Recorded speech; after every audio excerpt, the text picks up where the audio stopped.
Quelqu'un qui dit « Moi, je crois que Mashiach vient, mais je vis ma vie pépère », comment tu peux avoir de l'amour d'Hachem et tu ne veux pas qu'il se dévoile? Le Ramban, il a dit quand Mashiach viendrait, le Rambam, Maïmonide, Rashi,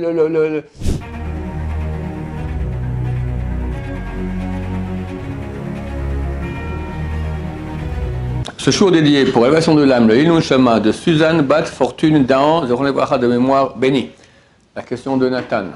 Pourquoi est-ce qu'on doit à tout prix attendre le Mashiach de cette façon en étant empressé? Pourquoi est-ce que quelqu'un qui vivrait tout à fait bien au niveau de sa famille, ses études, son travail, il devrait à tout prix attendre tous les jours le Mashiach? Quel intérêt il y trouverait? Ok. Pourquoi attendre le Mashiach? D'abord, il faut savoir que ce n'est pas écrit dans la Torah. Ce n'est pas une des 613 lois de la Torah. Normalement, Maïmonide écrit ça dans les 13 articles de foi qui sont la base de toute la Torah. Il faut non seulement croire que Mashiach va venir, mais l'attendre. Et l'attendre de façon, comme tu as dit, empressée. Alors, M. Bachou écrit dans son livre comment il y a la mère qui est à la maison et elle attend que son fils revienne de l'école. Et il doit rentrer à 4 heures. Il y a un minibus qui l'amène comme ça. Bon, 4 heures, il n'est pas là. Bon, ça arrive des fois. 4h05, il n'est pas là. 4h10, 4h15, 4h30. Elle commence à regarder par la fenêtre, regarde par le balcon, elle appelle, tout ça. 4h, 4h03, 5h moins quart, 5h, 5h30. Elle est comme une folle. Comme ça, il faut attendre Mashiach. Donc on a du boulot, hein. Même nous qui attendons, à quel point il faut attendre Mashiach. Alors la raison, elle est très très simple, la raison. Hachem est la source de toute bonté, de tout plaisir. Il n'y a rien de plus doux, agréable, jouissant, bonifiant, extraordinaire qu'Hachem. Et Hachem, par amour pour nous, veut qu'on se branche avec lui. Lorsqu'on dit le Shema Israël, on reconnaît qu'Hachem, il est un, il existe et il est un, il est notre Dieu. Ok. Et alors? Et alors? Et la suite est super importante et les gens l'oublient. Tu aimeras l'Éternel ton Dieu de tout ton cœur, toute ton âme, tout ton pouvoir, tout ton cœur. C'est pas un amour pareil. Extraordinaire. Toute ton âme, mais tu es prêt à mourir pour Hachem. Tout ton pouvoir, tout ton argent. Les sages d'Israël disent, si tu as dit de toute ton âme, tu es prêt à mourir, pourquoi tout ton argent? Il y a des gens qui préfèrent leur argent plutôt qu'eux-mêmes. J'ai appris un temps que je faisais partie de ces gens-là. Pourquoi? Parce que je roule un peu vite. Et on m'a prêté une fois une voiture, c'est moi qui paye l'essence évidemment, mais là-bas c'est marqué combien d'essence tu brûles au kilomètre. Alors je voyais que je roulais vite, ça montait beaucoup. Plus lentement, j'ai commencé à rouler lentement. Quand tu roules vite, tu te mets en danger. Ça va. Là, tu gagnes de l'argent. Bon, on va rouler lentement. Donc je comprends que je fais partie des gens dont l'argent était plus important que la vie. Voilà.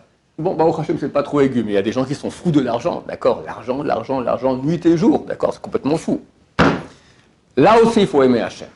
En tout cas, c'est insuffisant de dire Hachem est un et je crois que tu es un. Et pratiquer toute la Torah de façon parfaite. Il manque l'essentiel. L'essentiel, Dieu veut une relation avec nous. Il veut qu'on l'aime. Il veut nous aimer et nous aime, mais il veut qu'on soit en relation avec lui. L'aimer.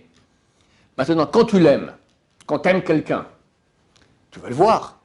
Tu veux qu'il se dévoile. On vit dans un monde de mensonges. Un monde où tout dit le contraire qu'Hachem. On dit vraiment un monde laid, un monde mauvais, crapuleux, menteur, malhonnête, débauché, burk. Si tu aimes Hachem, et tu sais que Hachem aussi, il n'aime pas ce monde, et il veut se dévoiler, il veut se débarrasser de tout le mal, il veut qu'enfin, tout le monde le reconnaisse. Nous en premier, mais l'humanité entière. Donc tu veux qu'il se dévoile. Tu as une attente. Ta fiancée, ta femme que tu adores, elle est partie. T'en peux plus, t'attends qu'elle revienne. T'attends qu'elle revienne, tu l'aimes.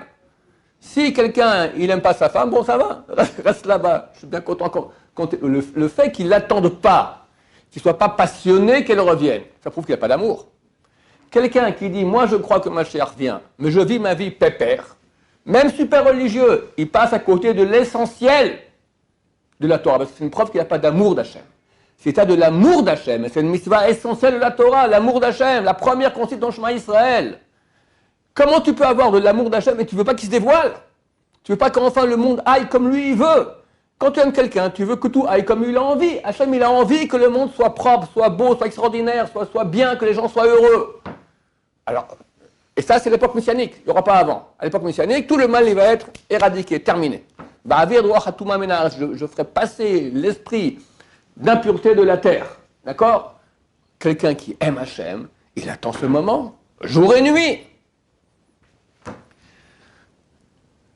Il y a eu des faux messies dans l'histoire juive, qui ont fait beaucoup de mal au peuple d'Israël. C'est pour ça que dans beaucoup de familles juives, il est rentré une sorte de peur de trop parler du Mashiach, d'attendre trop le Mashiach. Et c'est une erreur. Parce que, ok, il faut faire attention de ne pas croire à un faux Messie qui va arriver. Mais ce n'est pas à cause de ça qu'il faut dire, bon, c'est fini, plus de Messie, on attend, ouais, bon, il viendra un jour, mais ce n'est pas notre affaire. Nous, on continue maintenant à faire, je parle de juifs religieux, on va continuer à étudier la Torah, on continue à prier. Mais tu ne peux pas enlever cette partie de la Torah. J'ai fait une fois le calcul dans la Hamida, la prière que nous faisons donc 3 fois par jour de 19 bénédictions, 10 bénédictions rappellent la Géoula. Ou Mashiach ou la Géoula, ou Triatametim, 10 bénédictions, la majorité. Et toi, tu veux couper ça, dire non, c'est une erreur. C'est une preuve de manque d'amour d'Hachem. Quelqu'un qui a l'amour d'Hachem, il attend chaque seconde. On pose la question, pourquoi est-ce que vous essayez de sonder dans l'actualité, voir qu'est-ce qui se passe? Je ne comprends pas. Le type, il attend que sa femme revienne, d'accord? Il regarde chaque petit signe. Chaque petit signe, il regarde. Ah, voilà, peut-être c'est un signe qu'elle va arriver. Ou la mère avec son enfant, comme je dis, Mashiach. Un des grands qui a attendu Mashiach beaucoup, le Chafetz Chaim. C'est très bien parce que ce n'est pas ni un illuminé, etc. C'est la grande génération lituanienne. Tu n'as pas plus carré lituanien. Il attendait le Mashiach. Il entendait tout coup une voix dehors. C'est quoi? Mashiach est arrivé. Il avait comme ça. Il y a un livre qui est sorti sur les lois de 7e année, la Shvit, que nous sommes ici maintenant. C'est écrit là-bas qu'un rabbin, comment il s'appelait?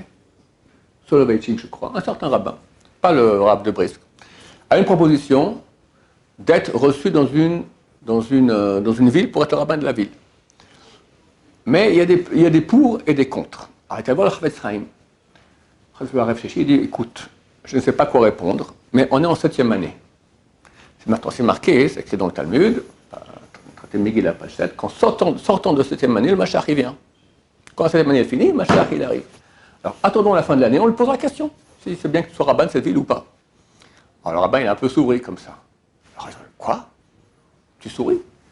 Pour moi, il n'y a pas de doute. Pour moi, c'est évident. Mashiach vient à la fin de l'année. C'est marqué en fin de 7e année.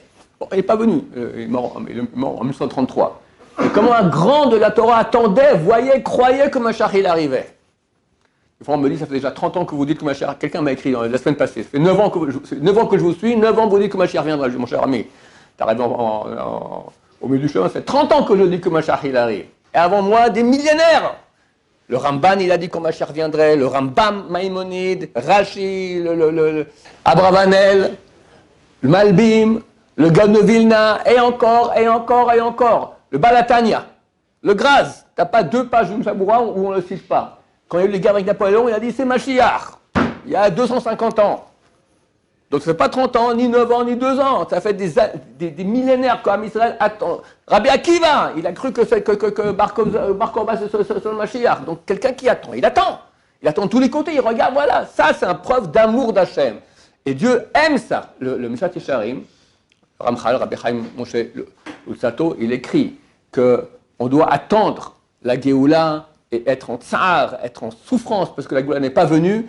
Et même si le moment n'est pas encore arrivé, Hachem aime ça. Hachem aime ça. La femme qui est partie, quand elle entend que tu as tellement envie qu'elle revienne, elle est contente. Mais si elle entend non, ça va, mon mari, il s'arrange bien sans moi, reste tranquille, voilà. Tu vas encore attendre longtemps. Hachem Ishmor. L'Arbe Samba Shaoul, il m'avait dit il y a 30 ans, il m'a dit peu dans la génération attendent Mashiach. Peu. Aujourd'hui, Hachem, il a envoyé le Corona, il a envoyé peut-être une guerre mondiale, il a envoyé une crise financière, une crise morale. Baruch Hachem, aujourd'hui, presque tout le monde attend Mashiach. Tous ceux qui croient un peu en Torah, ils attendent Mashiach parce qu'on n'en peut plus. Mais ce n'est pas les bonnes raisons.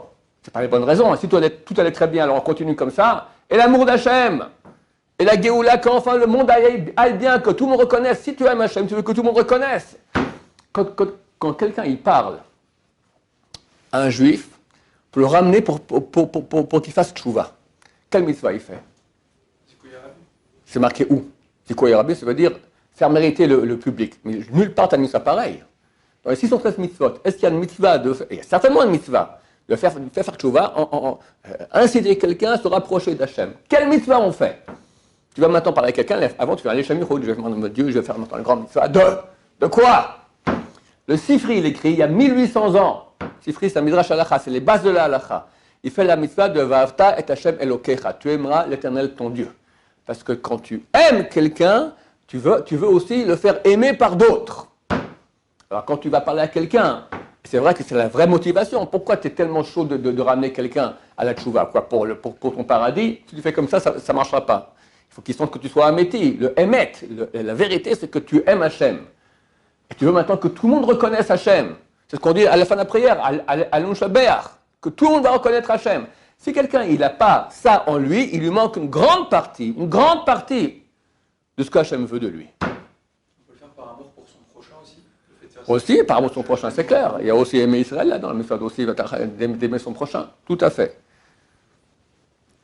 C'est bon, messieurs? Oui. Une dernière petit truc, est-ce que du coup, ce serait pas bien ou pas conforme à tout ce qu'on vient de dire, de faire des projets à moyen long terme en disant, au cas où, au moins je me retrouve pas dans la ramasse, si tant est qu'on n'est pas méritant. Si on l'est, tant mieux, je prierai tous les jours pour. Maintenant, il faut bien... Attends, je n'ai pas compris. Tu dis, répète la question. Par exemple, j'ai 20 ans. Ouais. Donc ça veut dire que par exemple pour ma parnassa ou quoi au caisse, il faut que j'ai compris, ok. Me projeter un Non, alors regarde, étant donné que, bien que nous sommes convaincus que Mashiach il arrive incessamment sous peu, comme expérience que tellement de fois on l'a entendu puis il n'est pas venu, si quelqu'un se dit, bon, Mashiach il a dit Mashiach il arrive dans les 6 mois, fini, pas d'études, pas de travail, je vais dans le hamac et puis tout ira bien. Non, en aucun cas, d'accord? On doit faire comme s'il ne vient pas. Comme s'il ne vient pas. La vie continue normale. Tout en espérant de tout notre cœur que ça ne sert absolument à rien, mais surtout mettre l'accent sur être prêt à Mashiach. Je ne vais pas regarder maintenant combien tu gagnes, il va regarder maintenant à quel point tu es pur, à quel point tu as attendu que Mashiach vienne. Tu sais, c'est écrit que 4/5 des Juifs sont morts dans la plaie de l'obscurité en Égypte. Qu'un 5e du peuple juif est sorti. Pourquoi ils ne méritaient pas de sortir? Il y en a qui disent que c'était des Rechaïm, c'était des mécréants. C'est faux. On voit que les pires mécréants du peuple juif, c'était Dathan et Aviram, mais ils sont sortis. On les retrouve dans le désert. Ceux qui ont dénoncé Moshe à Pharaon. Et Pharaon a failli tuer Moshe à cause de ces 2 cocos. D'accord? Dathan et Aviram. Ils sont sortis. Alors, ce qui ne sont pas sortis, c'est ceux qui ne voulaient pas la Géoula. Ils n'attendaient pas la Géoula. Écoute, on est bien en Égypte, on fait nos services, on croit en Dieu, on fait la Brit Mila, on pratique tout ce que le peuple juif pratiquait, d'accord? La vérité, la Brit Mila, ils ne pratiquaient pas. Mais en tout cas, ils avaient un héritage d'Abraham, Yitzhak, Yaakov, et pas la Géoula. Ça ne intéresse pas, partir dans le désert, le mont Sinaï, laisse-nous tranquilles. Il y avait peut-être des sadikim parmi eux, des gens qui n'ont jamais menti, qui n'ont jamais volé, rien, ils étaient super droits. Il manquait la Géoula, ils ne sont pas sortis. Et des Rechaïm, comme Dathan et Aviram, qui faisaient tous les 400 000 coups les pires. Mais eux, ils voulaient une Géoula, ils croyaient en Géoula, ils sont sortis quand même. Donc c'est certain que c'est un poids. Et si Maïmonide a mis ça dans les 13 articles de foi, c'est quand même les 13 bases du judaïsme, ça veut dire ce que ça veut dire. Maïmonide, c'est le pilier et de la pensée juive et de la halakha. Baruch Adonai, l'olam, amen va amen.